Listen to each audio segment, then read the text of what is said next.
मेहनत और समझदारी। एक व्यक्ति जीवन से हर प्रकार से निराश था। लोग उसे मनहूस के नाम से बुलाते थे। एक ज्ञानी पंडित ने उसे बताया कि तेरा भाग्य फलां पर्वत पर सोया हुआ है, तू उसे जाकर जगा ले तो भाग्य तेरे साथ हो जाएगा। बस फिर क्या था, वो चल पड्डा अपना सोया भाग्य जगाने। रास्ते में जंगल पड्डा तो एक शेर उसे खाने को लपका। वो बोला, भाई मुझे मत खाओ, मैं अपना सोया भाग्य जगाने जा रहा हूं। शेर ने कहा कि तुम्हारा भाग्य जाग जाए तो मेरी एक समस्या है, उसका समाधान पूछते लाना। मेरी समस्या यह है कि मैं कितना भी खाऊं, मेरा पेट भरता ही नहीं है, हर समय पेट भूख की ज्वाला से जलता रहता है।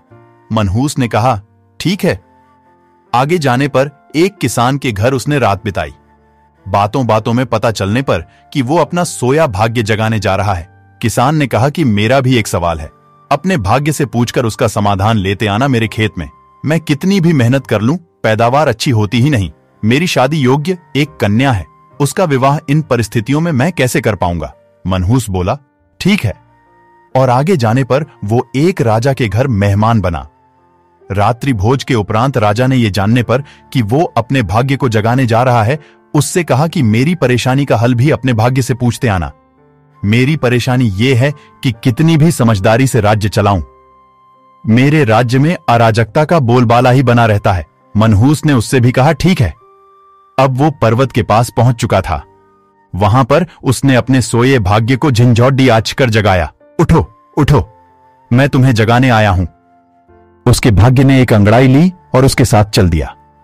उसका भाग्य बोला, अब मैं तुम्हारे साथ ही रहूंगा।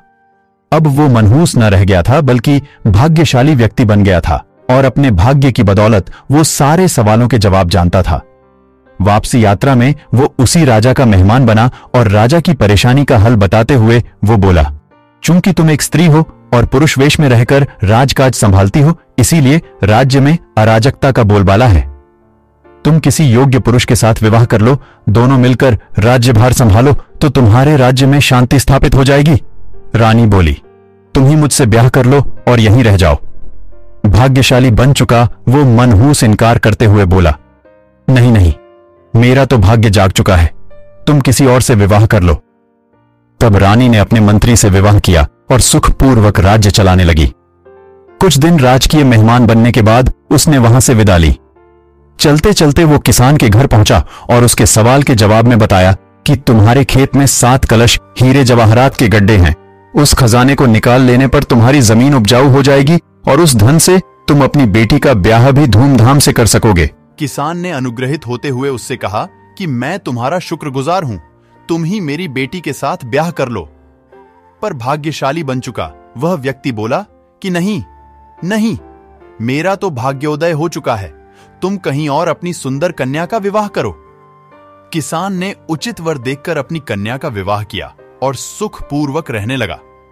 कुछ दिन किसान की मेहमान नवाजी भोगने के बाद वो जंगल में पहुंचा और शेर से उसकी समस्या के समाधान स्वरूप कहा कि यदि तुम किसी बड्ढे मूर्ख को खा लोगे तो तुम्हारी ये क्षुधा शांत हो जाएगी। शेर ने उसकी बड्ढी आव भगत की और यात्रा का पूरा हाल जाना।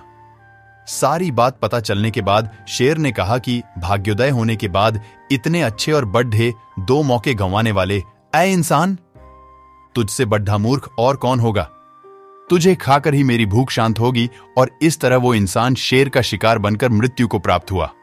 दोस्तों, इस कहानी के माध्यम से हमें यह सीखने को मिलता है कि हमारा भाग्य हमारे अपने कर्मों और निर्णयों पर निर्भर करता है और हमें समस्याओं का समाधान ढूंढने के लिए मेहनत और समझदारी का सहारा लेना चाहिए।